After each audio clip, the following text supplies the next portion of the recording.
Na-miss ko ikaw. I miss you. To add an intensifier here, you can say, na-miss ko gid ikaw. Na-miss ko ikaw. Na-miss ko gid ikaw.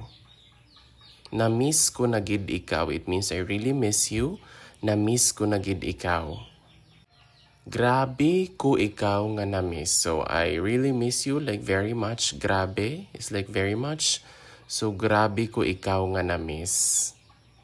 Nahidlaw na ako sa imo, I miss you. Nahidlaw na ako sa imo or nahidlaw na gid ako sa imo. So gid is an intensifier.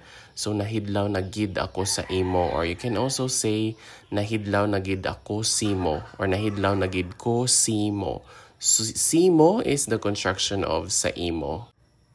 Nahidlaw na gid ako sa imo, so I really miss you, like what we've mentioned. The gid is an intensifier, so nahidlaw na gid ako sa imo.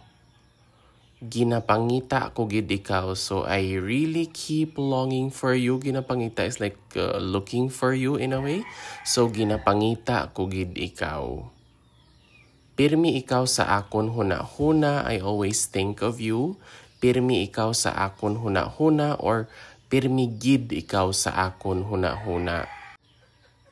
Pirmi ikaw sa akon tagipusoon. You are always in my heart. Tagipusoon is heart.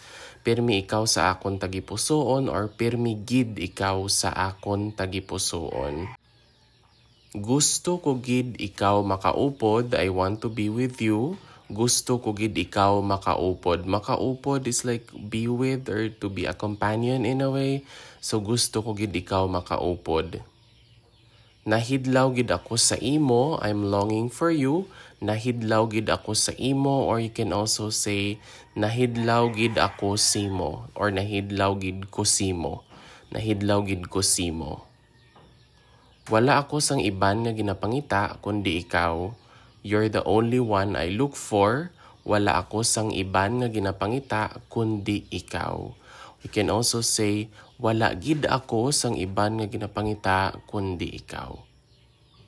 Nahidlaw ako sa imo sa matag adlaw. So in English, that means I miss you every day. Nahidlaw ako sa imo sa matag adlaw. So you can add an intensifier here. Nahidlaw gid ako sa imo sa matag adlaw. So you can also contract nahidlaw gid ako simo sa matag adlaw. San-o kita liwat makit-anay or makitaay, that can also be. So in English, it means when will we see each other again? San-o kita liwat makit-anay or san-o kita liwat makitaay. I miss you, that is I miss you. In English, it's still the same. So I miss you, you can also use that. I miss you, gid. I really miss you. So gid is an intensifier that we add to intensify the feeling or the intention that you have.